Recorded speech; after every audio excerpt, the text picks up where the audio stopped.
Donald Trump is a massive power broker on the right. That's what they say, and at least in some cases, when there are contested primaries on the right, the candidates do sure seem to want his support, and especially his endorsement. But that endorsement might be about to become a little bit less valuable. And not because of anything having to do with the right's attachment to Donald Trump. They still worship him as their living God emperor. No, it's that he is planning to change how he does the endorsements, specifically how many candidates he endorses in the same race. He's floated the idea of doling out dual endorsements in some of the key midterm races as he becomes increasingly suspicious of his advisors who are pushing competing candidates. One person close to Trump says he feels like he's being penned in, explaining that Trump's, in the AIDS word, logic, is that dual endorsements would mean I get 2 chances to win. Well, I guess that's true, but like I could put bets on both sides of a boxing match. I get 2 chances to win, but also 2 chances to lose. I don't know. What do you think of this idea? Him just picking like all the primary candidates? Yeah. Or I guess the top 2, I suppose. I mean, it's a great way to just not have like a negative campaign. Nobody likes that, so they'll just sort of compete and they'll work together. No, it makes no sense. I think that, and I don't think any politician, especially a Republican, will go for that. I think the angle, if they don't get endorsed, is maybe to, I mean, who knows? We're already seeing Ron DeSantis sort of ruffle a little bit of MAGA feathers when it comes to whether he's vaccinated or admits he's vaccinated or not. He's sort of like, there's a little detente happening. So I'm curious to see how people position themselves. I mean, especially when we saw what happened in 2020, the endorsement means nothing, especially when your candidate is crap. And then you see the Youngkin model, which is I'm gonna run on something like critical race theory. I'm not gonna accept Trump's open endorsement, kind of like Trump didn't accept David Duke's open endorsement, but I'm totally gonna use the white nationalist movement / the MAGA movement. So I almost think it's obviously Trump's always had the Midas touch, everything turns to doo-doo, so. Yeah, 100%, and look, he's had some endorsements that have worked out. It's not the hardest thing to do if you endorse the person that's leading by a ton.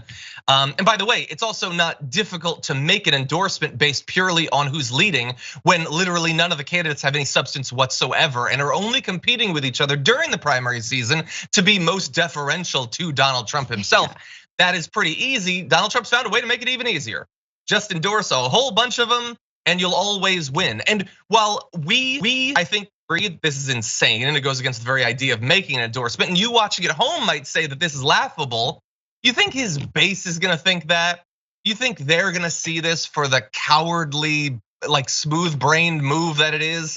No, they'll be perfectly fine with it. By the way, really fast, little spicy bit, because you mentioned Ron DeSantis. So him not being willing to admit that he is boosted or not before was obviously a massive weenie move when he just sort of refused to answer the questions or was really vague in response.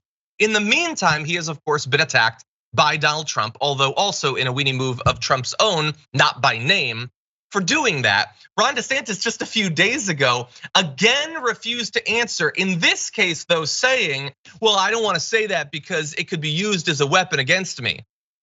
Yes, that's true, but pointing out specifically why you're being a weenie doesn't make you less of one. It just means that you're fully aware of it. You could have written off the first comment saying, I thought I answered it or I wasn't sure. No, he's specifically saying, I refuse to be brave here in case someone attacks me.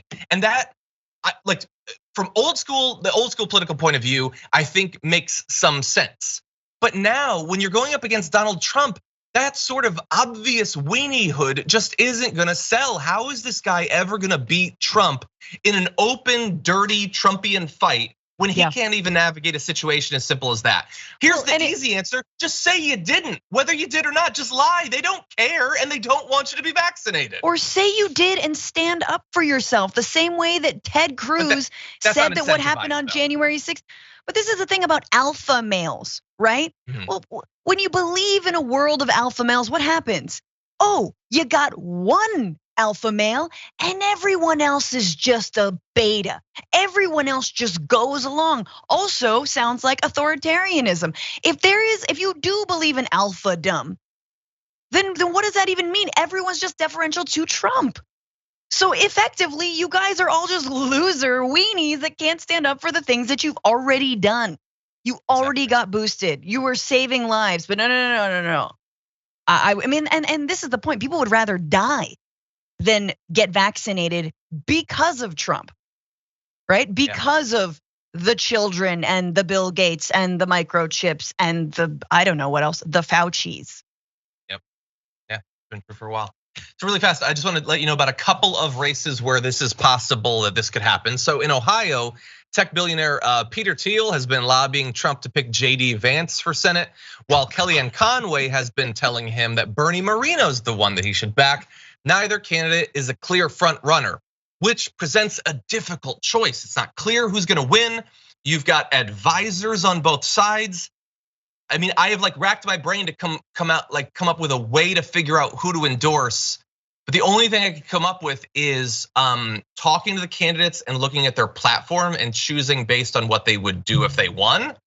And that's not gonna happen. By the way, in Pennsylvania, Dina Powell, former White House aide, is pushing Trump to endorse her husband, David McCormick. Sean Hannity is urging him to back celebrity doctor Mehmet Oz. So this is all so like obviously biased and pointless in support from his aides.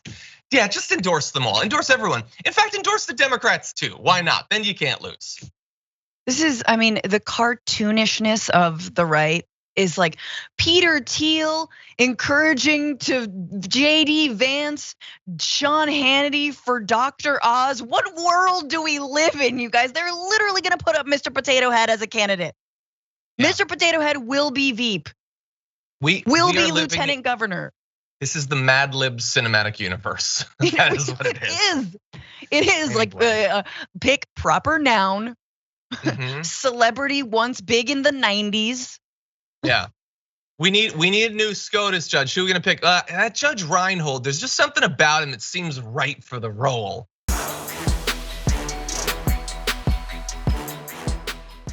Check out the Damage Report podcast each day, wherever you get your podcasts, whether Pocket Casts or Stitcher or iTunes.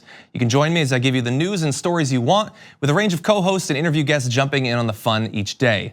Again, that's the Damage Report, wherever you get your podcasts. And if you get them at iTunes, don't forget to rate and review. Sometimes I'll read them live on the show.